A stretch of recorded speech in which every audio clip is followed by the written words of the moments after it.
भासती वा करोति वा ततो न दुःखमन्वेति चक्रंवतो पदम् मनोपुपंगमाधम्मा मनोसेठा मनोमया मनसाचे पदुत्थेन भासती वा करोति वा ततो न सुखमन्वेति छायाव अनपायिनी।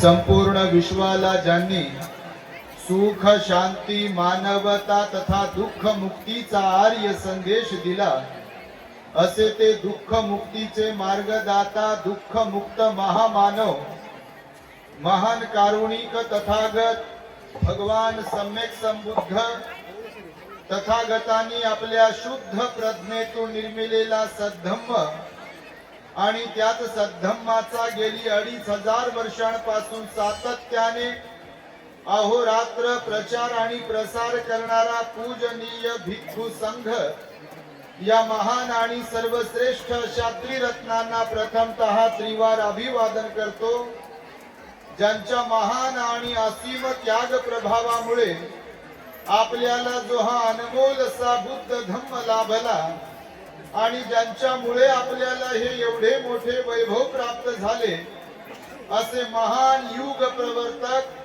भारतीय राज्यघटनेचे शिल्पकार परमपूज्य बोधिसत्व डॉक्टर बाबासाहेब आंबेडकर या महामानवाच्या महान अशा धम्मक्रांतीमध्ये संपूर्ण जीवनाला समर्पित करून आज या महान मंगलमय दिनी आपल्या अमरावती जिल्ह्यातील बुद्धवन निमखेड बाजार चिंचोना खिरकुंड रोड तालुका अंजनगाव सुरजी जिल्हा अमरावती या ठिकाणी बोधिसत्व चॅरिटेबल ट्रस्ट अंजनगाव सुरजी द्वारा संचालित बुद्धवन महोत्सव आयोजित करण्यात आलेला आहे आणि या बुद्धवन महोत्सवाचे औचित्य साधून आज रविवार दिनांक 4 जानेवारी 2026 रोजी 4 फूट उंचीची बुद्ध रूपाची प्रतिष्ठापना देखील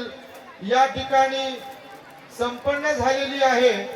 तेव्हा या ठिकाणी धम्ममंचावर माझ्या समवेत उपस्थित असलेले पूजनीय भिक्खू शील वंशलकार पूजनीय भंते शिलानंदजी पूजनीय भंते तनंकरजी आणि संपूर्ण पूजनीय भिक्खू संघ भिक्खुणी संघ या कार्यक्रमाचे उद्घाटक आदरणीय शरदजी चौरपगार साहेब नागपूर, कार्यक्रमाचे अध्यक्ष आदरणीय भाऊरावजी तुळशीरामजी वानखडे अंजनगाव सुरजी, त्याचबरोबर आम्हाला या कार्यक्रमासाठी ज्यांनी निमंत्रित केलाय असे या बोधिसत्व चॅरिटेबल ट्रस्ट अंजनगाव सुरजीचे सन्माननीय अध्यक्ष बाळासाहेबजी आठवले, उपाध्यक्ष उमेशजी इंगळे, सचिव भानुदास भाऊ वानखेडे, कोषाध्यक्ष भाऊराव वानखेडे, प्रवीण भाऊ पेटकर, नरेश भाऊ शिंगाडे, प्रशांत वानखेडे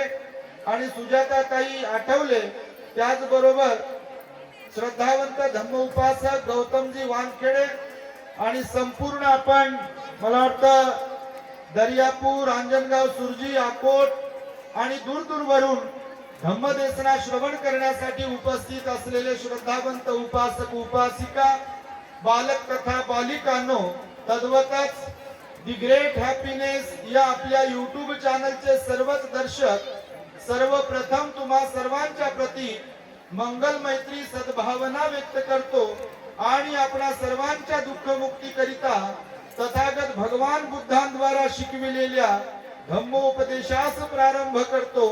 आपण सर्वांनी शांत, एकाग्र आणि श्रद्धायुक्त चित्ताद्वारे या अनमोल बुद्धवाणीला आपल्या हित सुखाकरिता श्रवण करावे, ग्रहण करावे.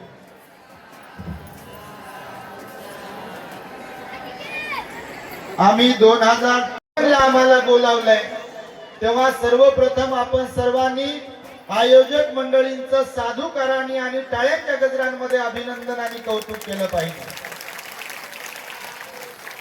अत्यंत भव्य दिव्य असा हा बुद्ध वन महोत्सवाचा कार्यक्रम या ऐतिहासिक स्थळी ठिकाणी संपन्न होतोय. आम्ही तसं तर कालपासून निघालो. काल सकाळी आम्ही नांदेड येथे होतो, दुपारी परभणीत आणि सायंकाळी तुमच्या अमरावतीत होतो. सकाळी निघालो अमरावतीवरून इथे लवकर पोहोचण्यासाठी, पण थोडा गाडीने त्रास दिला म्हणून उशीर झाला. आणि येता येता मग आम्ही कुठे कुठे गेलो, 2-3 गावामध्ये गेलो. देवदा, उमरी, कुंभारगाव, चौसाळा, चिंचोना लोय फिरवलं आठवले साहेबांना, गौतम आपल्या वानकडे साहेबांना. बरं झालं, एका निमित्ताने मला आनंद झाला. गावागावामध्ये श्रद्धावंत लोकांचे जथ्थेच्या जथ्थे भिक्षू संघाचं स्वागत करण्यासाठी उपस्थित होते. अनेक विहारांनाही त्या निमित्ताने आम्ही भेटी दिल्या, भगवंताला वंदन केलं, महामानव बाबासाहेबांच्या प्रतिमेला पुष्पहार अर्पण केला. आणि इथे जेव्हा आम्ही पोहोचलो, हे तसं गावाच्या बाहेर आहे, जंगलामध्ये आहे, अत्यंत रमणीय आहे, अत्यंत सुंदर आहे. जणू काही भगवंताच्या काळातलं हे वन आहे. आणि त्यामुळे बुद्धवनात आल्याबरोबर तर बापा दुतर्फा एवढी गर्दी, तुफान गर्दी, प्रचंड गर्दी पाहून सुद्धा आम्हाला अतिव आनंद झाला. आणि म्हणून एकदा स्वतःसाठी सुद्धा तुम्ही टाळ्या वाजवून स्वतःच कौतुक केलं पाहिजे. आपण आपलं कोण कौतुक करेल? आपण आपल्यासाठी पण टाळ्या वाजवल्या पाहिजे, आपल्याला स्वतःला पण मोटिवेट केलं पाहिजे, प्रेरित केलं पाहिजे. आणि त्यामुळे बघा आज इथे आम्ही आलो तर खरं आम्हाला वाटलं बापा नंबर लागते का नाही, आणि आम्हाला सुरुवातीला वाटलं आम्हालाच उशीर झाला की काय. पण इथे आल्यानंतर पहा खूप वेळ झाला आम्ही बसलो. पण काही गोष्टी असतात आयोजकांच्या, आणि म्हणून या सगळ्या लोकांना त्यांनी बोलावलंय. मला आनंद झाला. आठवले साहेबांनी सांगितलं पुढल्या वर्षी इथे आपल्या बुद्धवन मध्ये 25 फूट उंच उभी भगवान बुद्धांची मूर्ती तुम्हाला पाहायला मिळेल. त्याही कार्यक्रमाला ते आम्हाला बोलवणारच आहे. म्हणून आपला बंधन काय तुटणार नाही, कायम येत राहू, नेहमीच येत राहू, कारण आपण अत्यंत श्रद्धावंत आहात. तसं तर विदर्भ दौऱ्यावरती आम्ही नेहमी येत असतो. नागपूर असेल, अमरावती असेल, यवतमाळ असेल, अकोला असेल, वाशिम आहे, मंगळूरपीर आहे, वेगवेगळ्या ठिकाणी आम्ही फिरतो सातत्याने. कारण डॉक्टर बाबासाहेब आंबेडकरांनी आपल्यावरती अनंत उपकार केलेले आहेत. आणि बाबासाहेबांनी असं नाही की तुम्ही ओळखीचे नाही, म्हणून बाबासाहेबांनी आपल्याला भरभरून दिलं बघा. तेव्हा तुम्ही सुद्धा हे बुद्धवन, हे आमदार खासदार तर देतीलच बापा, त्यांना तर द्यावंच लागेल. देणार कसे नाही, नाही गेलं तर पुढल्या वर्षी बटन चुकीचं जपते, मग त्यांनाही माहिती आहे. आणि त्यामुळे त्यांना द्यावंच लागेल. दिला तर त्यांचाच फायदा आहे, त्यांचं काही नुकसान आहे म्हणता का. आणि ते देतील तर ते काही स्वतःच्या खिशातून देणार नाही, ते गव्हर्नमेंटच्या स्कीम मधूनच देतील. आणि त्यातही त्यांचं पुण्य होईल. आणि म्हणून खासदार साहेब असतील, आमदार साहेब असतील, ते तर मदत करतीलच, परंतु आपण बौद्ध म्हणून आपलंही आद्य कर्तव्य आहे. अशा प्रकारच्या बुद्धवनांना मी तर म्हणतो अमरावतीमध्ये आपल्या 14 तालुके, 14 तालुक्यांवरती दर महिन्यात जर असा कार्यक्रम होत राहिला तर अमरावती एक दिवस बुद्धमय झाल्याशिवाय राहणार नाही. कोण म्हणते होत नाही? होऊ शकते बघा. पण त्यासाठी भिक्षू, भिक्षुनी आणि उपासक उपासिका ही धम्मरथाची चारही चाक परिपक्व आणि मजबूत असावं लागतात. यातलं एखादं जरी चाक पंक्चर झालं की धम्मरथ जागेवर गुरगुर गुरगुर करते बघ बघा. आता सध्या बऱ्याच ठिकाणी असंच वातावरण आहे. खरं की खोटं? ते सांगत होते आम्हाला काय काय, तर आम्हाला लय अनुभव आहे, लहानपणापासून याच्यातच आहोत. पण मी सांगितलं, नेहमीच उपासकांना सांगतो, 5ही बोट सारखे तुमचे मुलं असतील सगळेच गुणवान सद्गुणी सुसंस्कारी आहेत म्हणता का? हा, काही काही मुख्यच बसले, अशी मान हलवत नाही अशी मान हलवत नाही.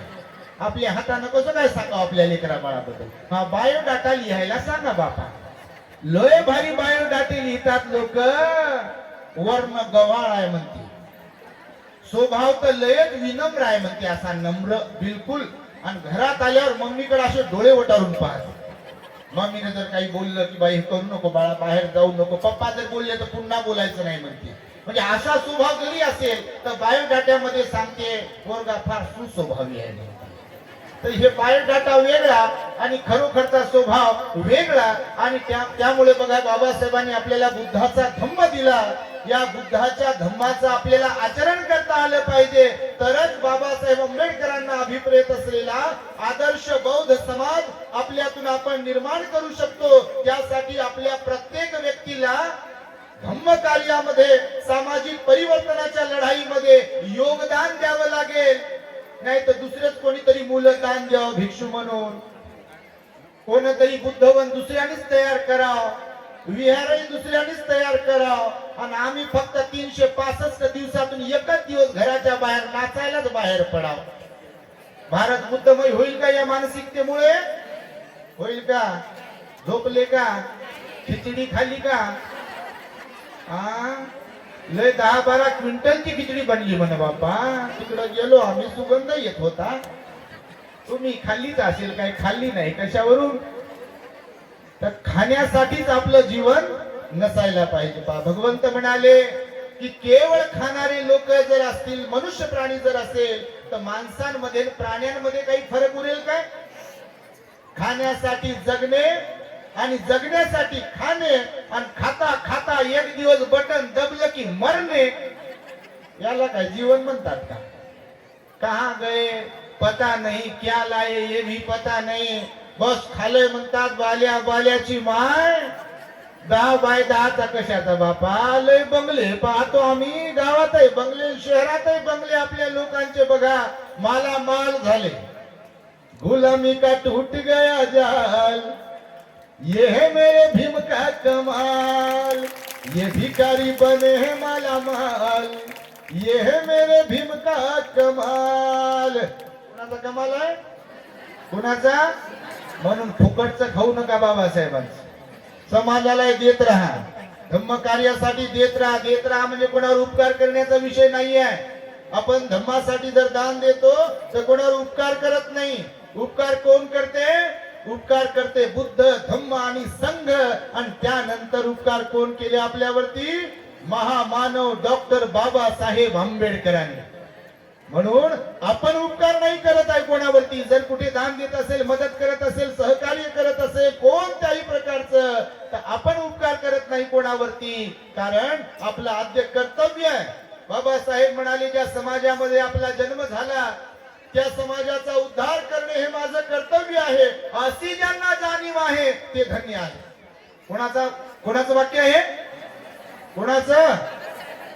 ज्या समाजात आपला जन्म झाला त्या समाजाचा उद्धार करणे हे माझं परम कर्तव्य आहे. अशी ज्यांना जाणीव आहे आणि त्या प्रकारे जे कार्यरत आहेत ते लोक बाबासाहेब म्हणाले माझ्या दृष्टीने धन्य आहेत. आणि म्हणून बघा, परिवारासाठी तर जीवन जगायलाच पाहिजे. तुम्ही गृहस्थ आहात, परंतु त्याच्याही पेक्षा अजून सामाजिक जीवन आहे. त्या सामाजिक जीवनाची बांधिलकी समजून सुद्धा आपण समाज कार्यामध्ये, धम्म प्रचाराच्या कार्यामध्ये आपला वेळ दिला पाहिजे आपण. नाहीतर आपली येणारी पिढी आपल्याकडे पाहून म्हणेल की तुम्ही कधी विहारात गेले होते काय? हे नाही म्हणते. मग तुम्ही कधी आंदोलनामध्ये सहभागी झाले का? मोर्चामध्ये सहभागी झाले का? बुद्ध आणि त्यांचा धम्मग्रंथ कधी वाचला का? कधी किमान रविवारी तरी विहारात गेले का? तर नाहीच म्हणत असेल. आणि पोरींना एटीएम कार्ड सारखं फक्त बनवले पैसे कमवायला. तर आम्ही पाहतो, पहा, शिकले सवरलेले श्रीमंत लोक जेव्हा मुलांच्या नावाने, मुलींच्या नावाने रडतात ना, तेव्हा त्यांचं आयुष्य हे पश्चातापाचं आयुष्य बनले. स्वतःच्या हाताने स्वतःच्या पायावर धोंडा पाडून घेतलाय असा त्याचा अर्थ होतो. बघा, मुलांसाठी जगा, मुलांना शिक्षण द्या.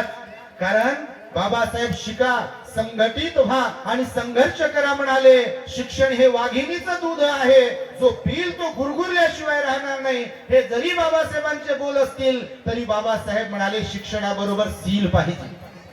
काय पाहिजे? काय? आणि सील म्हणजे धम्म, सदाचार, नैतिकता, त्याचा अर्थ होतो. म्हणून मुलांना केवळ शिक्षण न देता शिक्षणाबरोबर धम्माचा संस्कार दिला पाहिजे. बुद्ध बाबासाहेबांची ओळख त्यांना करून दिली पाहिजे. जे लोक आपले केवळ खाऊ खाऊ मोठे होत असतील, बाबासाहेबांचं मुलाबाळांना धम्माचा संस्कार देत नसतील, तर त्यांचे मुलं त्यांना मोठं झाल्यानंतर जगवतीलच की नाही याची गॅरंटी देऊ शकतो का आपण? आज वृद्धाश्रमामध्ये तुम्ही जाऊन पाहत असाल, आम्ही नेहमी वृद्धाश्रमात जातो त्या मायबापांना भेटण्यासाठी की ज्यांची औलाद जिवंत असताना देखील त्यांच्या औलादीनं त्यांना वृद्धाश्रमामध्ये घातलेला आहे. जेव्हा संवाद साधतो वृद्धाश्रमातल्या त्या आई वडिला बाबांशी, विचारणा करतो कधी कधी मुलगा किती मुलं आहे. तर आता लास्ट टाइम जेव्हा गेलो होतो तर ते आई रडून म्हणत होती, भंतेजी महाराज, एक मुलगा माझा अमेरिकेला आहे, मुलगी माझी ऑस्ट्रेलियाला आहे, दोनच मुलं आहे. माझे साहेब क्लास 1 ऑफिसर होते, परंतु रिटायर्ड होण्याच्या 2 वर्ष अगोदर ते गेले, गतप्राण झाले. मी एकटीच उरली. ना माझा मुलगा आज माझ्या जवळ आहे, ना माझी मुलगी माझ्या जवळ आहे. कधी फोन जर केला वृद्धाश्रमवाल्यांनी तर फोनवरही बोलण्यासाठी त्यांना वेळ नाही आहे. अशी औलाद जर तुम्ही केवळ शिक्षण देऊन घडवत असाल, त्यांना धम्माचा संस्कार देत नसाल, तर अशी औलाद असून काय फायदा आहे? माहिती आहे तुम्हाला बाबासाहेब आंबेडकरांच्या बाबतीमध्ये संस्कार किती महत्वाचे आहेत. रामजी बाबा सुभेदार यांच्याबद्दल बाबासाहेब कितीतरी वेळा भाषणामध्ये कृतज्ञता व्यक्त करतात. माझ्या वडिलांनी मला शिक्षणाची गोडी तर लावलीच लावली, पण माझ्या वडिलांनी माझा धार्मिकतेचा पिंड घडवला म्हणाले बाबासाहेब. आज मी MA, PhD, DSc, LLD, DLID, barrister at law एवढ्या डिग्र्या तर घेऊ शकलोच माझ्या वडिलांमुळे, पण केवळ शिक्षणच दिलं नाही माझ्या वडिलांनी, तर रोज सकाळी आणि सायंकाळी त्या काळच्या त्या वेळच्या प्रथेनुसार आमचं घराणं कबीरपंथी होतं. तेव्हा बुद्धाला आम्ही स्वीकारलेलं नव्हतं, पण माझे वडील सगळ्या लेकरांना घेऊन, मी शाळेत हुशार असल्या कारणाने मला ते गाथा वगैरे वगैरे काय जे आहे मुलायला लावायचे, म्हणायला लावायचे आणि नंतरच जेवण भेटायचं. बघा बाबासाहेब म्हणतात, म्हणून मी धर्मांतर करू शकलो, म्हणून मी बुद्धाला स्वीकारू शकलो, म्हणून माझी आध्यात्मिक प्रवृत्ती तयार झाली, म्हणून माझ्यामध्ये श्रद्धा विकसित झाली. त्याला कारणीभूत कोण आहे? कोण आहे? रामजी बाबा वडिलांच्या बद्दल कृतज्ञता व्यक्त करतात. तुम्ही मायबाप आहात म्हणून मुद्दा म्हणून हे मी तुम्हाला रिपीट करू सांगत असतो. लेकरांना शिक्षण तर द्या, पण त्याला रोज सकाळी उठल्याबरोबर लहानपणापासून, कारण एकदा मोठं झालं की काय होते ते बापा तुम्हाला मी विचारणं नको, तुम्ही मला सांगणं नको. लय अवघड गोष्ट आहे, घराघरामध्ये लय डेंजर गोष्ट आहे. बघा कोणी कोणाचं आजकाल तर बापा कोणी कोणाचं ऐकायला तयारच नाही. पहिल्या काळात तरी गावामध्ये तरी लहान लहान मुलं मुली वडीलधाऱ्यांना घाबरायचे, आता घाबरते काय? आता आईला आणि वडिलांनाच घाबरत नाही, गावात या दुसऱ्यांना काय घाबरते? जाय म्हणते तिकडं. तुमचं नसेल म्हणत बापा तुम्ही लय चांगले, तुमच्यासारखं तर कोणीच नाही. तुम्ही अंजनगाव सुरजी दर्यापूर अकोट मधले आहे, तर त्यामुळे जाता जाता तुम्हाला एक छोटासा उपदेश देणार आहे. भगवान बुद्धांनी बघा 4 प्रकारचे लोक सांगितलेले आहेत. किती किती? 4 प्रकारचे. म्हणजे त्याच्यात लय वेगवेगळे प्रकारचे सांगितले. तसे तर प्राण्यांचे प्रकार सांगितले, पाण्याचे पण प्रकार सांगितले आणि माणसांचे पण प्रकार सांगितले. आता मी बसलो होतो, थोडस आभाळ भरून आलं होतं, ढग भरून आले होते. 2, 3, 4, 5 पर्यंत पाऊस सांगितलेला आहे. हवामान खात्याचा अंदाज आहे म्हणते. अंदाज काय खरा ठरेल याची काही गॅरंटी नसते. तर भगवान बुद्धांनी सांगितलं की 4 प्रकारचे माणसं आहेत की नाही, ते 4 प्रकारच्या ढगा समान आहेत. कशा समान? 4 प्रकारचे ढग असतात.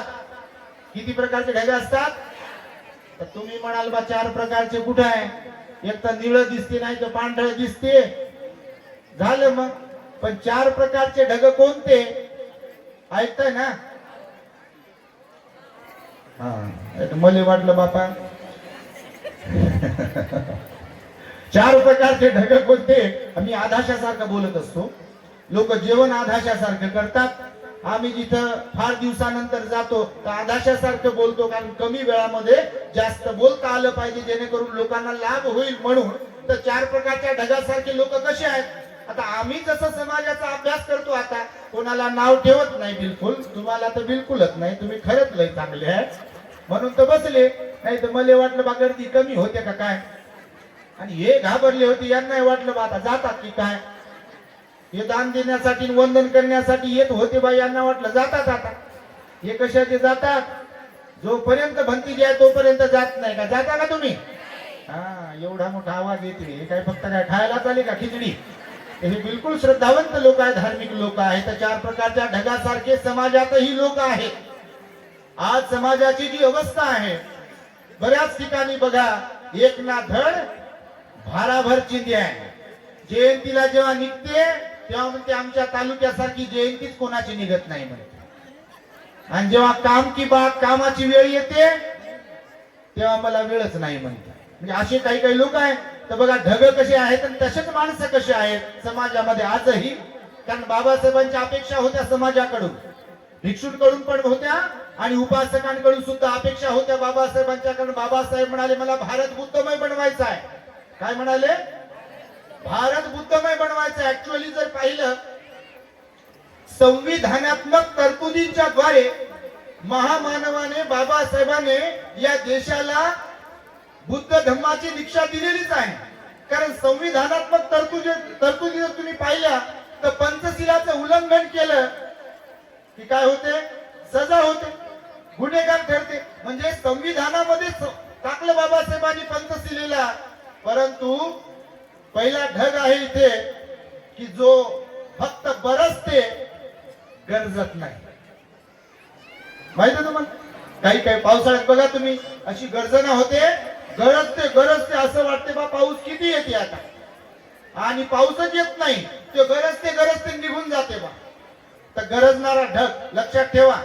ऐकताय ना? पहिला गरजणारा ढग आहे, बरसत नाही अजिबात, फक्त गरजते. दुसरा जो ढग आहे, गरजत नाही, फक्त धो धो बरसते पाय. म्हणजे असं वाटतं की पाऊस येणार नाही वगैरे, पण असा रपरप पाऊस येते, मुसळधार पाऊस. तर असा दुसरा ढग असते, फक्त धो धो बरसते, तो गरजत नाही. तिसऱ्या ढगाचा प्रकार सांगितला भगवंताने की काही काही ढग असे असतात ते गरजतही नाहीत आणि बरसतही नाही. बस हवा आ रही है और वो आगे आगे जा रहे हैं. बस माँ बाप ने जन्म दिया है, खाना मिल रहा है, वो खा रहे हैं, सो रहे हैं, उठ रहे हैं, फिर खा रहे हैं, सो रहे हैं.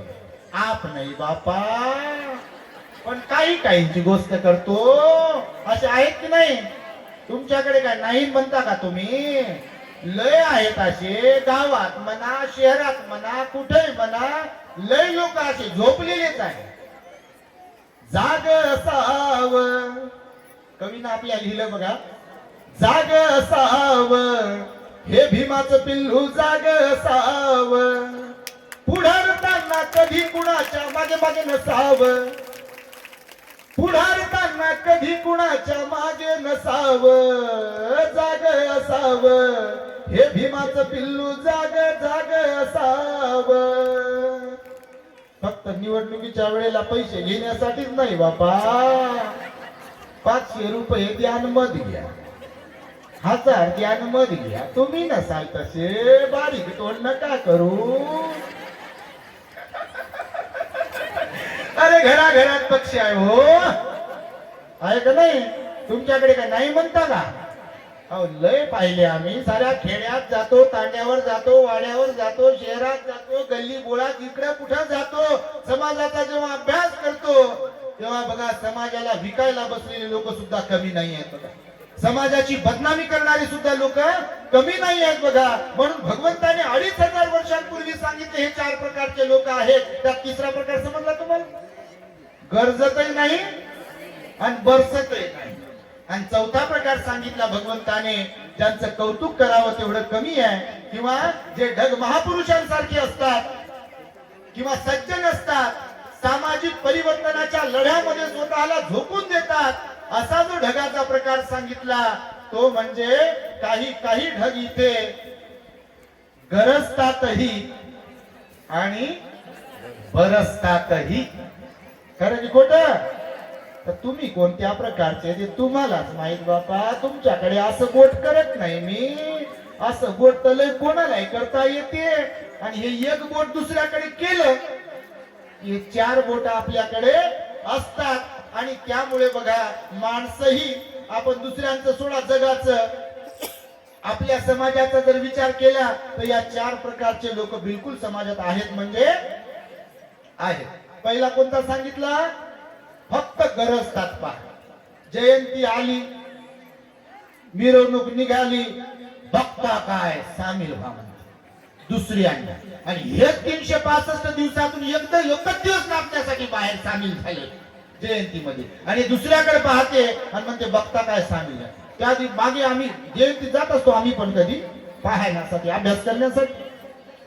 हिम्मत से बोलो जय भीमन, ताकद से बोलो जय भीमन. मग दुसऱ्या दिवशी विहारात बाबासाहेबांचा हार चुकून गेलाय आणि घरीच झोपले 10 वाजेपर्यंत. अशी जर परिस्थिती असेल तर मला सांगा, भारत बुद्धमय होईल? बाबासाहेबांचं काम होईल का? अरे पूर्ण वेळ द्यावा लागतो, माहिती तुम्हाला. स्वतःचा विचार नाही करावा लागत. 4 मुलं गेले की नाही बाबासाहेबांचे? गेले की नाही? 4 मुलं गेले. आणि त्यामुळे आपण सुद्धा स्वतःचा विचार करणाऱ्यांपैकी नसलो पाहिजे. बाबासाहेबांनी आपल्याला भरभरून दिलं याची जाणीव ठेवली पाहिजे. कृतज्ञता व्यक्त करीत राहिलो पाहिजे. ते भिक्षू असो, भिक्षुणी असो, की उपासक उपासिका असो. तुम्ही किती तालेवर असता, श्रीमंत असाल, तुम्ही समाजासाठी पण जगणारे असायला पाहिजे. म्हणून केवळ भाषण करणारे पण नसले पाहिजे. भाषण तर कोणालाही करता येते, करता येत नाही म्हणतात. आणि कोणालाही करता येते भाषण. लहानपणी आम्ही भाषण करायचो. आज काय आहे ते तुम्हाला माहितच आहे. या ठिकाणी बसलेले अध्यक्ष महोदय, आणि एवढे बोलून मी माझे 2 शब्द संपवतो. म्हणजे हे तुम्ही भाषण केलं असेल शाळेत 15 ऑगस्ट आणि 26 जानेवारीला, केलं का नाही? लय लिहू द्यायचे आमचे बहीण भाऊ. समजा तुम्ही ते देत असतील, असे मोठे जे घरातले असायचे की नाही, तर ते 15 ऑगस्ट 26 जानेवारीला भाषण लिहून द्यायचे कागदावर. लोक समोर विद्यार्थी बसलेले, हे वाचायचं समोरचं, मग त्याला ते काना मात्रा व्याकरण जमायचंच नाही. आणि ते तिथं अडकायचं म्हणायचं. मग म्हणायचं इथं बोलून 2 शब्द बोलून माझे शब्द संपवतो, झालं भाषण. तर भाषण कोणाला करता येते बघा. आपल्याकडे त्यांची कमतरता तर बिलकुलच नाही. पहा, तुमच्यातले कोणाला जर म्हटलंय आईला, उठताना आई माईक घेता का, बोलता का बाबासाहेबांवर? हे गाणं तरी म्हणेल, पण म्हणेलच बाबासाहेबाबद्दल, बोलेल, भगवान बुद्धाबद्दलही बोलेल. परंतु श्रद्धेचा भाग जेव्हा येतो, जेव्हा आचरणिक भाग येतो, जेव्हा विहारात जाण्याचा भाग येतो, जेव्हा कर्तृत्व दाखवण्याची वेळ येते, तेव्हा मात्र मग ते मला जमत नाही. भाषण करणं हे तेवढं पुरेसं नाही आहे. तर स्वतः पण आपण आचरणशील असलो पाहिजे. जर कोणी ग्रहस्थ भाषण करत असेल तर भाषणामध्ये जे बोलत आहे तर ते त्यालाही लागू होते का नाही? मागे एकदा एक मोठा कार्यक्रम होता बा, तिकडेच होता. तो त्या एका कार्यक्रमात एक वक्ता बोलवला होता. वक्ता समजते तुम्हाला? वक्ता समजते का नाही? वक्ता. तर ते वक्ता बोलवला बा. कोणाची पर्सनल निंदा नाही करत आपण, आणि निंदा तर करतच नाही, कायले करू निंदा कोणाची. तर ते वक्ता बोलवला बा. मी ओळखत होतो त्यांना, लय मी बऱ्याच वर्ष झालं त्या एरियात राहणार होते. त्याला माईकच पाहिजे होता, नाव गाव याच्यावर असं, आणि माईक आणि हार तुर फुल. तर पाहत होतो आम्ही. ते काय राजकारणी नव्हतो, ते लय पुस्तकं लिहिली म्हणे मी, काय काय काय काय वगैरे वगैरे. आणि त्या भाषणात म्हणे डॉक्टर बाबासाहेब आंबेडकर म्हणाले, नव्याने दीक्षा घेतलेल्या बौद्धांनी दर रविवारी सहकुटुंब विहारात गेले पाहिजे. मी असा बसलेला घेतो, भाषण देतो, गायसवरती देऊ लागलो. आणि त्यानं माझ्याकडे पाहिलं, माई नजर त्याच्याकडे गेली. त्याला माहित होतं भंतेजी इथे एरियात राहतात, भंतेजीला माहिती आहे आपल्या घरचं सगळं इतिहास भूगोल नागरिक शास्त्र. त्याची बायको विहारात कधी आलेली नाही, पोरं कधी विहारात आले नाही, हे तर कधीच विहारात आलं नाही. आणि हे कार्यक्रमात म्हणते बाबासाहेब म्हणाले किमान रविवारी आपण सहकुटुंब बुद्ध विहारात गेलो पाहिजे. मी त्याच्याकडे असं पाहिलं बा, मी कशाला भांडण का कशाला करू बा, आता आपला भांडणाचा थोडी काय पेशा आहे. तर त्याने विषय बदलवला, मी पाहिलं लगेच दुसराच विषय घेतला. तर सांगतो हे यासाठी की फक्त गरज न कामाचं नाही आहे, तर बरंच काही आलं पाहिजे. आपले बाबा जीवनभर गरजले, भाषणातून लोकांमध्ये जागृतीचा विस्तव तयार केला बाबासाहेबांनी. 1935 ला 13 ऑक्टोबरला येवल्याला गरजले बाबासाहेब. मी ज्या धर्मात जन्माला आलो ते माझ्या हातात नव्हतं, पण ज्या धर्मामध्ये मी जन्मलो तो धर्म जातीला महत्व देतो, अन्याय अत्याचार करतो, माणसाशी माणुसकीने वागवत नाही माणसाला, त्या धर्मात मी कदापिही मरणार नाही, मी धर्मांतर करणार आहे अशी सिंह गर्जना केली. आणि आपले बाबा बाबासाहेब आंबेडकर गरजले येवल्याला नाशिक जिल्ह्यामध्ये. आणि 20-21 वर्षानंतर 14 ऑक्टोबर 1956 ला नागांच्या नागभूमीमध्ये धो धो बरसले. जे बोलले ते करून दाखवलं. शस्त्राच्या जोरावर नाही तर हाक दिली आपल्या अडाणी अशिक्षित लोकांना बाबासाहेबांनी की मी धर्मांतर करतोय, मला बुद्ध धम्म पटला, मी बुद्ध धम्माच्या नावेत बसलोय, तुम्हाला जर तो पटत असेल तर त्याचा तुम्ही स्वीकार करा. आणि आपल्या पूर्वजांनी पंजोबाने आजोबाने आजीने अडाणी असताना बाबासाहेबांच्या हाकेला ओ दिला आणि त्यांनी बुद्ध धम्माचा स्वीकार केला. आमचे सुगत बोधी भंतेजी होते, आम्ही त्यांच्या बरोबर राहत होतो. ते आता मागच्या वर्षी वारले बघा, आपल्याच अमरावतीचे होते, 92 वर्षाचं वय होतं. ते स्वतः बाबासाहेबांच्या धम्मदीक्षेला होते नागपुरात. त्यांना मी नेहमी विचारायचो भंतेजी किती लोक होते, कसं वातावरण होतं, बाबासाहेब कसे आले, माई साहेब कसे आल्या, स्टेज कसा सजवला होता, लोक कसे बसले होते, भोंगे वगैरे, स्पीकर वगैरे, साऊंड वगैरे, भगवंताची मूर्ती, मेणबत्ती, भंतेजी वगैरे कसं होतं ते मी वारंवार विचारायचो भंतेजीला. आणि भंतेजी सांगायचे सगळे पांढरे शुभ्र वस्त्रांमध्ये लोक होते म्हणे. भंतेजी म्हणाले नागपुरात एका कपड्याच्या दुकानात पांढरा कपडा शिल्लक उरला नव्हता. अडाणी लोक होते. बाबासाहेबांनी भाषणांमधून सांगितलं होतं तुमचं हा कपडा जुना असेल, साडी असेल किंवा मनुष्य पुरुषांचे कपडे असतील, जुने असतील हरकत नाही, त्याला स्वच्छ धुवा, तांब्यामध्ये विस्तव टाकून विस्त्री करा त्याची, आणि पांढरेच कपडे घालून तुम्ही धम्मदीक्षेच्या कार्यक्रमाला आले पाहिजे. आणि भंतेजी म्हणाले की ते आल्यानंतर ज्या आपल्या लोकांच्या गळ्यामध्ये हातामध्ये ते गंडे दोरे होते त्यांनी तिथं ते काढू तोडून टाकले, त्याचा अख्खा ढीग झाला होता. आणि लोकांना जेव्हा 22 प्रतिज्ञा दिल्या बाबासाहेबांनी, एक प्रतिज्ञा चष्मा काढून आपल्या लोकांना दिली. गुरु चंद्रमणी महास्थवीरांनी बाबासाहेबांना दीक्षा दिली पंचशिलेची. आणि बाबासाहेबांनी मग समाजाला 22 प्रतिज्ञा दिल्या. आपले अडाणी लोक होते जेव्हा घरी आले तेव्हा घरातील देव्हारा आपल्या लोकांनी फेकून दिला. आणि बाबासाहेबांनी त्या ठिकाणी भगवान बुद्धाचा फोटो आणि मूर्ती बसवली. ही क्रांती त्या काळामध्ये घडवली बाबासाहेब. आणि आज आम्ही पाहतो बापा काही ठिकाणी जिल्हा वाईज लय काय करून ठेवले व्यवस्थेने इथल्या. तुमच्या अमरावतीला दिलंय म्हणे, आपण कोणावर टीका टिप्पणी करत नाही देवधर्मावर, पण मागासवर्गीय लोक खरंच लयच मागास राहतात पहा. ज्यांनी आपल्या देशात लोकांना देवाच्या धर्माच्या नादी लावले की नाही अंधश्रद्धेच्या, त्यांचे पोरं अमेरिका इंग्लंडच्या विद्यापीठात शिक्षण घेतात. इथं बसलेले माझे इतर समाजाचे काही बंधू भगिनी असतील तर बघा तुम्ही, गणपतीचा पिरियड असू द्या, देवीचा पिरियड असू द्या, त्याचा अध्यक्ष सचिव त्याची वर्गणी मागायला, नाचायला आणि तिथं रोज पत्ते खेळत बसायला. एक समाजाचे मुलं सोडून बाकी सगळ्या समाजाचे असतात. ज्यांचं वर्चस्व आपल्या देशावरती आहे त्यांचे मुलं बाहेर देशामध्ये आहेत अभ्यास करण्यासाठी. क्लास 1 मोक्याच्या जागा बळकवण्यासाठी तेच आहेत. आणि बाकीचा बहुजन वर्ग फक्त बौद्धच नाही, बौद्धांमध्ये तरी झपाट्यानं परिवर्तन होते. हो, कोणामध्ये परिवर्तन होते?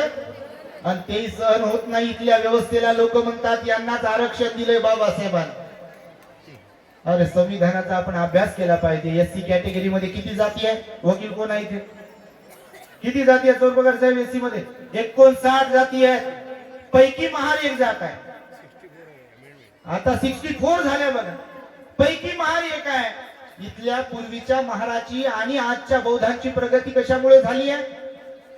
त्यांच्या समोर दोन आदर्श ठेवले. एक तर महामानव डॉक्टर बाबासाहेब आंबेडकर स्वतःच एक आदर्श आहेत आणि दुसरा आदर्श म्हणजे तथागत भगवान बुद्ध आहेत. आणि बुद्धाचा धम्म बाबासाहेबांनी आपल्याला दिला आणि आपल्या लोकांना स्वीकारला, म्हणून समाजाची प्रगती झालेली आहे. म्हणून आज हे सगळं नटलेलं जे दिसतेय, स्वच्छता आहे, हातात कानात नाकात बापा 2-2, 3-3 अंगठ्या, घरात किती असेल ते वेगळंच आणि बँकेत किती असेल ते वेगळं.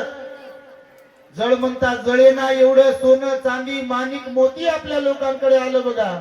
सोन्याचा धूर निघतो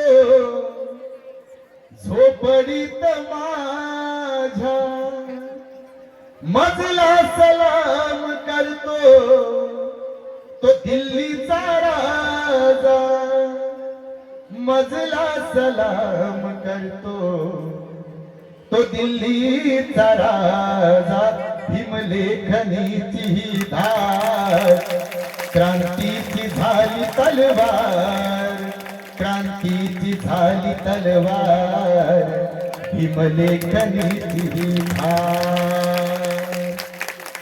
खरं की नाही? सोन्याचा धूर निघतो झोपडीत. श्रीमंतीत श्रीमंती, प्रचंड श्रीमंत लोक झाले. त्या महामानव झिजला, तो महामानव खपला. स्वतःकडे लक्ष दिलं नाही. त्यांना डायबिटीज होता, बीपी होता, कमरेचा त्रास होता, पाय फ्रॅक्चर झाला होता, मणक्याचा त्रास होता, अर्ध डोकं दुखत होतं. तरुणपणात पत्नी गेली, राजरत्न गेला, रमेश गेला, इंदू गेली. गेले की नाही मुलं? थांबले का बाबासाहेब? आज आम्ही पाहतो काही ठिकाणी कुणाची आई गेली, वडील गेले, बहीण गेली, भाऊ गेला, मुलगा गेला, मुलगी गेली, किंवा गरिबी आहे म्हणून, नोकरी नाही म्हणून लोक घरातच बसतात बघा. अरे प्रत्येकाने समाज कार्यामध्ये, धम्म कार्यामध्ये जर आलो तर बाबासाहेबांचे सगळे स्वप्न पूर्ण झाल्याशिवाय राहणार नाहीत बघा. परंतु प्रामाणिकपणा आणि इमानदारी पाहिजे. म्हणून वामनदादा पण म्हणाले, भीमा तुझ्या मताचे जर 5 लोक असते, किती? 5च फक्त. भगवंताने आपल्या सारनाथ येथे ऋषीपतन मृगदाय वनामध्ये जो पहिला उपदेश केला, धम्मचक्कपवतन सुत्ताचा. कोणता उपदेश आहे भगवंताचा पहिला? धम्मचक्कपवतन सुत्त शिकवलं भगवंतानं, ज्यामध्ये अनित्य अनात्मा आणि दुःख आहे, ज्यामध्ये 4 आर्य सत्य अंतर्भूत आहे, ज्यामध्ये आर्य अष्टांगिक मार्ग अंतर्भूत आहे, ज्यामध्ये 37 बोधिपाक्षीय धर्म अंतर्भूत आहे. अशा उपदेशाला भगवंताने सारनाथ येथे सांगितलं. किती भंतेजी होते? किती होते? पण ते 5ही प्रामाणिक होते. 5 ते होते. आणि 54 यशाचे मित्र आले. जेव्हा 61 अर्हत झाले त्या सारनाथ मध्ये, किती? 61 अर्हतांची संख्या झाली, तेव्हा वर्षावास पहिला भगवंताचा संपला. आणि भिक्षूंना उद्देशून भगवान म्हणाले, चरत भिक्कवे चारिकांग बहुजन हिताय, बहुजन सुखाय, लोकानुकंपाय आत्ताय हिताय. लोकांवर अनुकंपा करा भिक्षूंनो, आणि सर्वत्र जा, लोकांना हा बुद्धाच्या धम्माचा डोस देत राहा. काही ऐकतील आणि काही सोडून देतील, तुम्ही हार नका मान. आणि आजही तसं होते बघा. सगळे तिकडे येतात का? सगळे येऊच शकत नाही. भगवंताच्या काळातही सगळेच लोक भगवंताकडे येत नव्हते. बाबासाहेबांच्या काळातही सगळेच लोक बाबासाहेबांकडे आले नाही.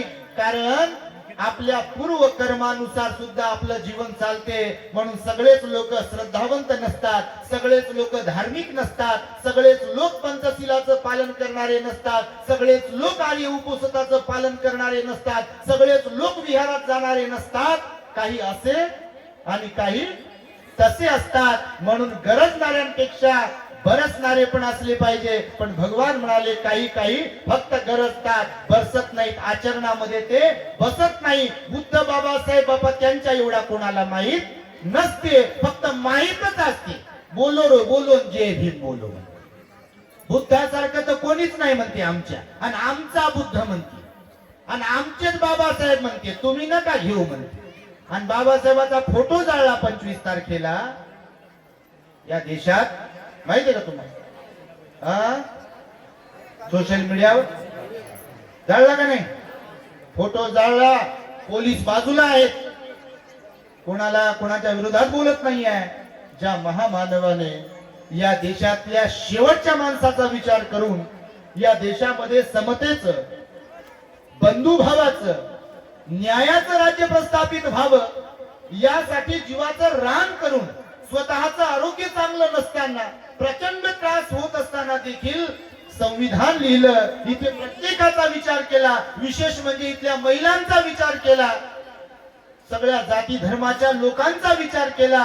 आज त्या महामानवाला उघड उघड लोक विरोध करताना दिसत आहे. ही अत्यंत खेदजनक बाब आहे. आणि देश तुटण्यासाठी, देश विखुरण्यासाठी आणि देश बेचिराग होण्यासाठी ही जी प्रवृत्ती आहे, महापुरुषांना जातीमध्ये बांधणारी आणि महापुरुषांना बदनाम करणारी, हीच कारणीभूत ठरणार आहे. आणि त्यामुळे बघा, या देशातल्या प्रत्येक व्यक्तीने महापुरुषांचा विचार आत्मसात केला पाहिजे, तो आचरणात आणला पाहिजे. आणि खरं तर अनुयायी त्यांनाच म्हणतात जे महापुरुषांच्या विचारांचं अनुसरण करत असतात, अनुकरण करत असतात. म्हणून हे 4 ढग मी तुम्हाला सांगितले. पहिला ढग तुम्हाला समजला, दुसराही समजला, तिसराही समजला. खरंच काही काही लोक असे आहेत आपल्याही समाजामध्ये, इतरांचं काय ते कशातच नाहीत बघा. घर पहा म्हणतात, आमचा टीव्ही पहा. आमचा पोरगा पायलट झालाय म्हणते, पोरगी इंजिनियर झाली म्हणते. आणि आम्ही रिटायर्ड झालो, आम्ही कुठं क्लासून ऑफिसर होतो म्हणते. आणि दुनिया त्यांची जग संपलं पहा. अहो, बाबासाहेबांनी हे सगळं काही केलं की नाही? आता मी तुम्हाला डिग्र्या सांगितल्या बाबासाहेबांच्या, पण समाजाच्या कामी आले बघा.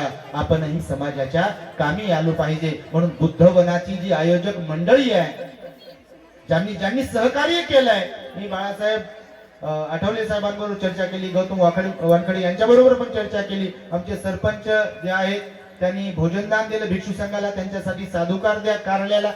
आम्ही गेलो, पण आम्हाला साधुकार द्या ना, भोजनदान दिलं त्यांनी. पण काय भिक्षू संघाला भोजनदान देणं, दान देणं ही महान पुण्याची गोष्ट आहे, भगवंताने सांगितलेलं आहे. आणि त्यामुळे हे बुद्धवन लवकरात लवकर खरोखरच नटलेलं, थटलेलं, सजलेलं, धजलेलं आपल्याला दिसेलच. कारण 25 फुटाची भगवंताची मूर्ती तर येणारच आहे. आणि त्यामुळे वेळ पुढे पुढे जातोय. म्हणून हा छोटासा उपदेश तुम्हाला केला. मी तर गाढवाची कथा सांगणार होतो तुम्हाला. वा, हे पहा, नाही सांगतो समोरून हो करायला. हे 25 फुटाची भगवंताची जी मूर्ती आहे, त्या मूर्तीसाठी दान सहाय्य कोणाकडून मिळते?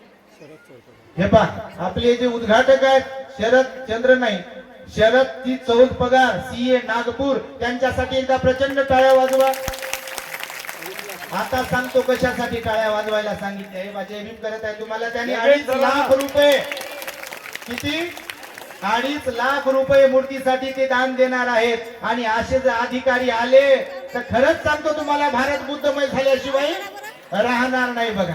आणि त्यामुळे औरंगाबाद मध्ये आम्ही राहत असताना आम्ही पण द ग्रेट हॅपीनेस नावाचं टॉवर उभं करतोय, 4 माळ्याचा चोरपगार साहेब.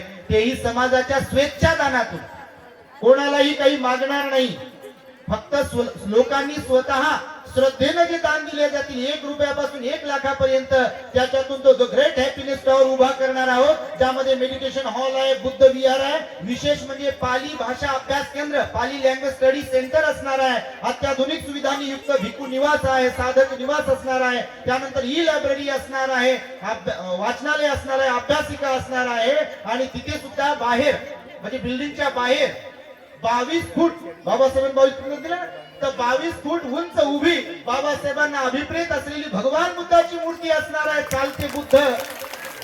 आणि त्याही मूर्तीचं, पूर्ण मूर्तीचं दान बीड येथील आमचे शिक्षण संचालक असलेले आदरणीय प्रदीप रोडे सर प्राध्यापक यांच्या परिवाराकडून संपूर्ण मूर्तीचं दान देण्यात आलेलं आहे बघा. तुमच्या माहितीसाठी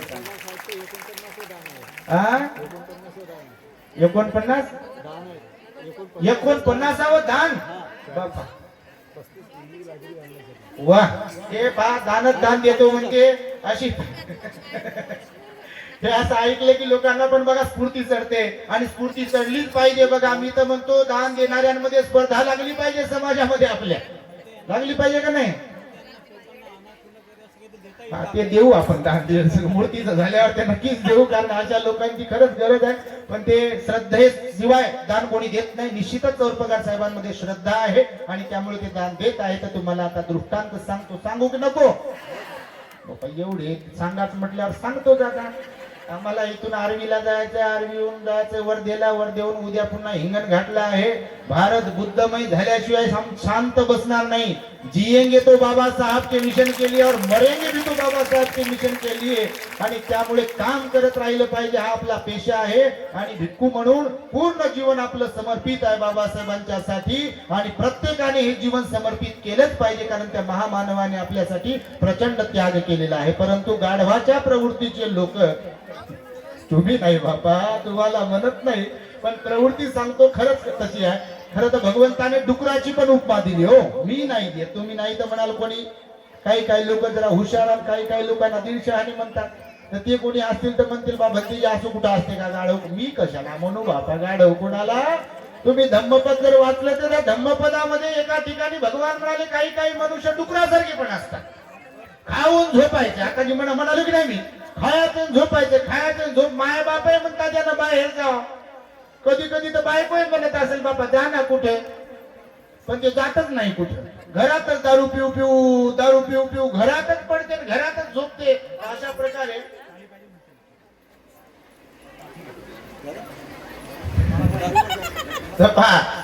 हा तर दारू तर बापा पितातच लोक. तुमच्याकडे पित नाही का? माझ्या माय मावल्या लय परेशान असतात हो दारूमुळे. खरंच वाटोळ होते. सकाळी एक स्टेटस ठेवलं होतं, तुम्ही बघितला असाल व्हिडिओ. दारूमुळे सिगालोवाद सुद्धा शिकवलं आपल्या द ग्रेट हॅपीनेस वरती. सिगालोवाद सुद्धा आहे, तुम्ही ऐका. महामंगल सुद्धा आहे, तुम्ही ऐका. आपल्या चॅनलचे सध्या 1,40,000च्या वर सबस्क्रायबर्स झालेले आहेत तुमच्या माहितीसाठी.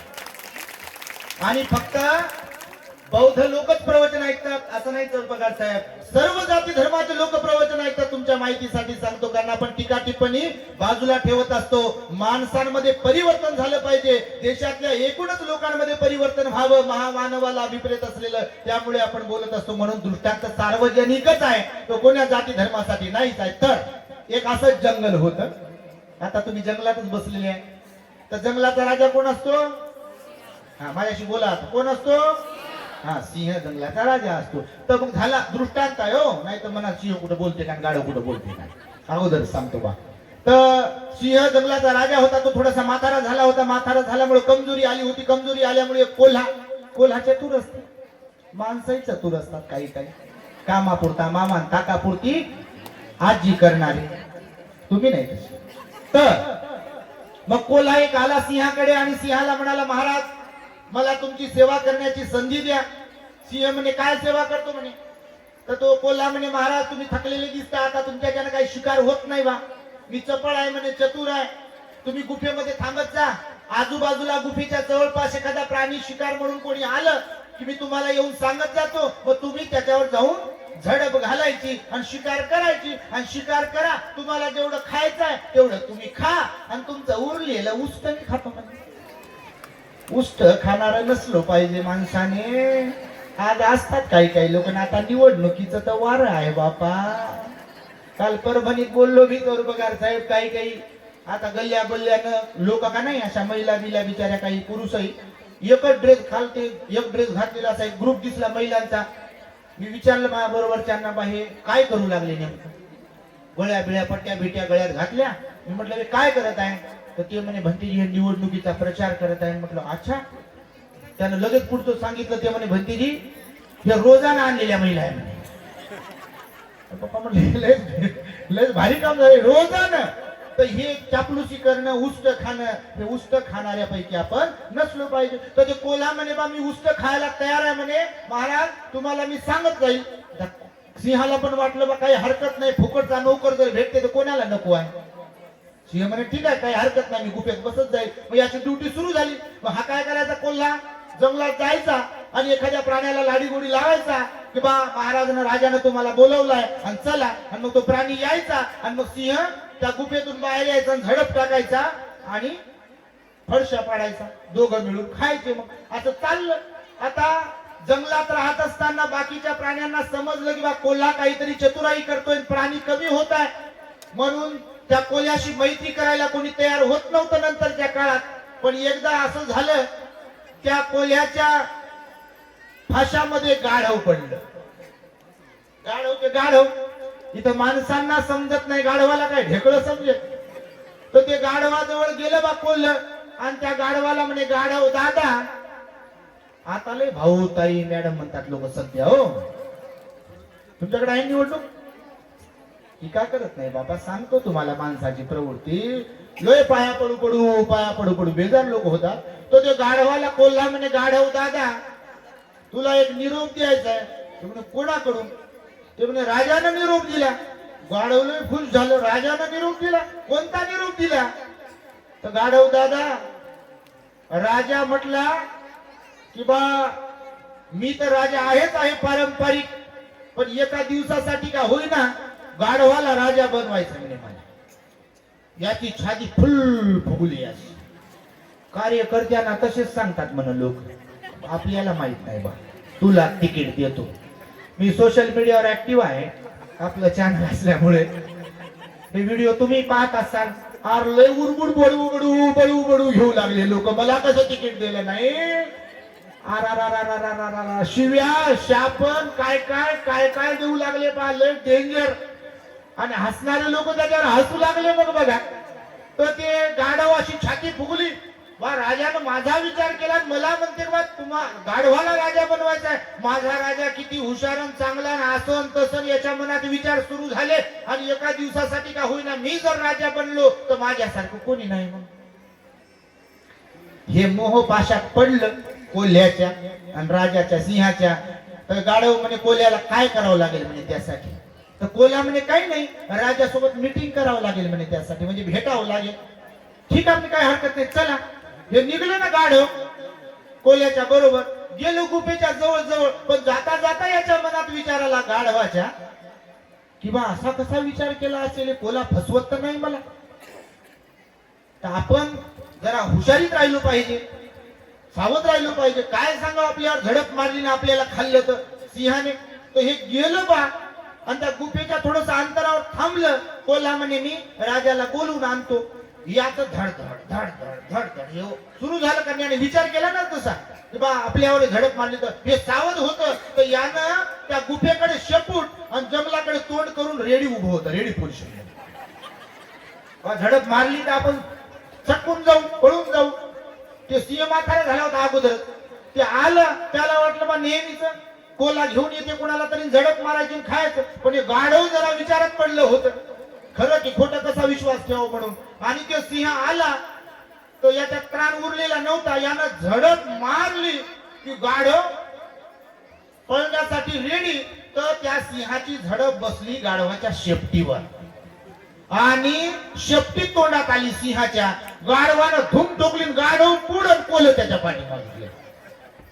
थांब थांब म्हणता म्हणता जंगल गाठलं, जंगलात गेले. मग आणि मग गाढव थांबलं. त्या कोल्ह्याला म्हणे, तू मला धोका दिला, तुझ्यावर मी विश्वास ठेवला, तिथे गेलो आणि तू त्या सिंहानं तर माझ्यावर झडप टाकली. ते म्हणे, गाढव दादा माझं ऐकून तर घे. ते म्हणे, ऐकून काय घ्यायचं, ऐकूनच तुझ्या तिथपर्यंत आलो. ते म्हणे, ऐकून तर घे. काय ऐकून घे? ते म्हणे, बघ मी जे म्हणतोय की तुला राजा बनवायचं ते खोटं नाहीये. आता तुझ्यावर झडप मारली, पण जर तुला मारायचं असतं तर तुझ्या नरडीचा घोट घेतला असता सिंहानं. घेतला काय? ते म्हणे, नाही गड्या. पण म्हणे, शेपटी तर तुटली ना माझी. अरे हो, पण तुम्हाला विचारतं बा शेपटीच कशी काय तुटली? म्हणे, कशी काय? अरे राजा, तुला राजा बनवल्यावर राजा कशावर बसतो? कशावर बसतो? सिंहासनावर बसतो का नाही? मग सिंहासनावर बसताना ती डिस्टर्ब करेल ना शेपटी, अडथळा निर्माण होईल. आणि म्हणून तुझी शेपटी तोडली, तुझ्या नरडीचा घोट घेतला नाही. आता हे गाढवच होत, माणसाला कळत नाही, 5-5 वर्ष होतात तरी पण गाढवाला काय समजेल? हे गाढव पुन्हा विचारात पडलं. याला वाटलं बा राजा व्हायचं, हे लोभात पडलं, मोहात पडलं. अच्छा असं आहे का म्हणे, म्हणून शेपटी तोडली का, सिंहासनावर बसायचंय. बरं म्हणे मग आता अरे मीटिंग करावीच लागेल म्हणे, जावंच लागेल. हे पुन्हा तयार झालं पहा, जशी माणसं पुन्हा तयार होतात पहा. तुम्ही नाही म्हणत, तुम्हाला तुम्ही चांगले आहे. हे पुन्हा गेलं तिथे, पण पुन्हा याच्या मनात धाकधूक होती, हार्टबीट वाढले याचे की बा शेपटी तोडली होती, आता पुन्हा काय तोडते काय माहित. आपण रेडी राहिलेलं बरं.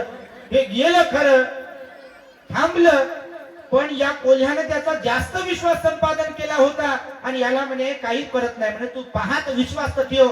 याला वाटलं बा ठीक आहे, तर गुफेकडे तोंड करूनच उभं होतं, पण थोडस क्रॉस उभं होतं रेडी पोझिशन मध्ये पळून जाण्याच्या. ते सिंह आला बा, सिंह आला, सिंहानं मारली झडप, पुन्हा द्वितीयंपी, आणि झडप मारली तर हे रेडीच होत. गाढव यानं धूम ठोकायची आणि सिंहाची झडप पडायची, तर सिंहाला नंदीचा घोड घ्यायचा होता, पण याला ताण नव्हता. हे म्हातारं झालं होतं म्हणून दोन्ही कानच आले याच्या हातात आणि दोन्ही कान तुटले गाढवाचे. गाढव पुढं कोल्ह मागे, अरे धापा टाकत गेलं पुन्हा जंगलापर्यंत. कोल्ह मागेच होत, कोल्ह्यानं पुन्हा गाठलं. अरे काय गाढव दादा, हे म्हणे मला काय तू मूर्ख समजलं का म्हणे. कोण? गाढव. ऍक्च्युली मूर्खच होत, समजायचा काय विषय होता त्याच्यात. तर ते म्हणे मला सांग, आता माझे कान तुटले तोडले, तू अगोदर सांगितलं मला की बा सिंहासनावर बसावं लागते म्हणून शेपटी तोडली, आता असं काय डोक्यावर थोडी बसायला लागते, तर कान कसे काय तोडले. तर कोल्हा म्हणे की बघ गाढव दादा, तू राजा झाल्यानंतर सिंहासनावर बसल्यावर, तुझा राज्याभिषेक झाल्यावर राजाच्या डोक्यात काय टाकल्या जाते. आता राज मुकुट जर डोक्यावर चढवायचा आहे, तुझे कान असे, तर ते डिस्टर्ब करतील का नाही. हो गड्या म्हणे, हो गड्या म्हणे, तयार झालं पुन्हा तिसऱ्यांदा जाण्यासाठी. गाढव ते गाढव पुन्हा तिसऱ्यांदा तयार झालं आणि गेलं. आणि या कोल्ह्यानं सांगू सांगू सांगू सांगू याला लोक दाखवू दाखवू, आम्हीच दाखवू दाखवू पूर्ण तयार केलं होतं की आता काय पळू बिळू नको, गळा भेट घ्यायची असेल जरा दम धर, धीर धर तिथे. ते म्हणे ठीक आहे बा, तुझी गळा भेट घ्यायची म्हणे. आणि सिंहाला कोल्ह्याने अगोदर सांगितलं, काय महाराज तुमच्याबद्दल मला लाज वाटू लागली, तुम्ही असे कसे जंगलाचे राजे, तुम्हाला लोकांनी घाबरायचं तर तुमच्याच्याने एक गाढवाची शिकार होईना, तुम्ही कशाचे राजे, हे काय बरोबर नाही. तर याला ताव आला. ताव येते माणसाला, ताव समजते का, तुमच्याकडे कोणता शब्द आहे काय माहित नाही बा, तावच आहे का, तुम्ही लय हुशार आहे. तर ताव आला पाहिजे आपल्या चौर पगार साहेबांचा. एकदा पुन्हा टाळ्या वाजवा त्यांनी, नाही का. 2.5 लाख रुपये दान देण्याचा ताव आला. ही श्रद्धा तुमच्या प्रत्येकात निर्माण झाली पाहिजे की माझंही विहार बनलं पाहिजे, माझी बुद्धाची मूर्ती बनली पाहिजे, बाबासाहेबांना अभिप्रेत असलेलं काम माझ्या समाजाचं माझ्याकडून झालं पाहिजे. त्यासाठी मी बुद्धिमत्ता, वेळ आणि पैसा समाज कार्यासाठी, धम्म कार्यासाठी खर्च करेल, असा विश्वास आणि असा ताव तुम्हाला पण आला पाहिजे. कसा होत नाही भारत बुद्ध, होईल का नाही. तर हे तिसऱ्यांदा गेलं बा, आणि हे एकदम बिनधास्त होतं, याला लय पटवलं होतं. पटवणं समजते का नाही. वा. तर हे बिनधास्त जाऊन उभं राहिलं बा, हे उभं राहिलं तिथं बिनधास्त जाऊन, आणि यानं पेटवलं होतं कोल्ह्यानं सिंहाला पण. असे कसे राजे वगैरे वगैरे त्याला आला होता ताव, काय महाराज गाढव मारता येईना. आणि मग पूर्ण तयारी निशी सिंह पण आला, पूर्ण त्राण त्याने अंगात ठेवला आणि त्या गाढवावर मारली झडप, पण त्याच्या नरडीचा घेतला घोट आणि गाढव ठार. आणि सिंह म्हणे कोल्ह्याला की आता मारलं, हो महाराज तुम्ही जा म्हणे गुफेत, पुढे आराम करा म्हणे मस्त पैकी, आता मी याचं जे काही मांस तुम्हाला आवडते ते घेऊन येतो. काय घेऊन येऊ. तर सिंह म्हणे बा याचा मेंदू आणि काळी हृदय तेवढं घेऊन ये म्हणे. जी हुजूर म्हणे कोल्हा, तुम्ही जा पुढं. आणि इकडं कोल्ह्याने विचार केला, दृष्टांतच आहे बरं का, नाही त्याच्यात घुसताल तुम्ही, घुसू नका याच्यात. तर कोल्ह्यानं विचार केला, एवढी वर्ष झाले मी प्रामाणिकपणे राजाची सेवा करतो, त्याला वाटेल ते मी देत राहतो, हे मेंदू आणि काळीच दे म्हणते, मला हृदयच आणून दे म्हणत राहते, एकदा मी टेस्ट करतो म्हणते. कोल्यानं विचार केला आणि यानं त्या गाढवाचा मेंदू खाल्ला, तो काळीजय खाल्लं, काय हृदय होतं ते खाल्लं आणि बाकीचं मांस हे घेऊन गेलं राजाजवळ. तर ते सिंह पाहू लागला, याच्यात म्हणे गाढवाचा मेंदू कुठे आहे, गाढवाचा हृदय कुठे आहे, गाढवाचं काळीज कुठे आहे. तर कोल्हा म्हणे महाराज, तुमचं वय तर झालेलंच आहे, शरीर तर तुमचं चालतच नाही, पण तुम्हाला बुद्धी तुमची कमजोर होऊ लागली, यामुळे मला तुमची कीव येऊ लागली. तो सिंह म्हणे काय झालं बापा ते तरी सांग. महाराज, पहिल्यांदा शेपीट तोडली तरी सुद्धा, दुसऱ्यांदा कान तोडले तरी सुद्धा गाढव जर तुमच्या जवळ येऊ शकते, तुमचं नाव सांगूनही, तर त्या गाढवाला मेंदू, काळी आणि हृदय असेल तरी काय. हा, तुम्हीच सांगा यातून काय बोध घ्यायचा आहे. याच्यातून लय बोध घेत आहे ते बा कोणालाही. समजलं का तुम्हाला. तर अधिक बोलत नाही, याच्यातून लय बोध घेण्यासारखं आहे, पण तुम्ही तसे नाही बापा, तुम्ही लय चांगले आहे. आणि त्यामुळे बुद्धवन मध्ये, आपल्या अंजनगाव सुरजी मध्ये, अकोट असेल, दर्यापूर असेल, या परिसरामध्ये आम्ही आलो. आम्हाला अतिव आनंद झाला, तुम्ही एवढ्या मोठ्या संख्येने इथे उपस्थित आहात. त्यामुळे संपूर्ण संयोजक मंडळीचं मी खूप खूप त्यांच्या प्रती मंगल मैत्री व्यक्त करतो. पूज्य भिक्षू संघाने सुद्धा मला सहन केलं, मला ऐकून घेतलं आणि आपणही शेवटपर्यंत थांबलात एवढ्या मोठ्या संख्येने, त्याबद्दल तुमच्याही प्रती मंगल मैत्री सद्भावना व्यक्त करतो. आणि येणाऱ्या 26 जानेवारी 2026 ला औरंगाबाद येथे द ग्रेट हॅपीनेस टॉवरचा आपल्या भूमिपूजन समारंभ आहे. त्याही कार्यक्रमाचं निमंत्रणही आपण आज देतो. आणि ज्या कोणा श्रद्धावंत दानदात्यांना त्या कार्यासाठी, बाबासाहेबांना अभिप्रेत असलेल्या आदर्श बौद्ध समाज कार्यासाठी दान देण्याची इच्छा असेल, ते निश्चितच रखन्तु सब देवता सब धम्मानुभावेन सदा सुखी भवन्तु ते.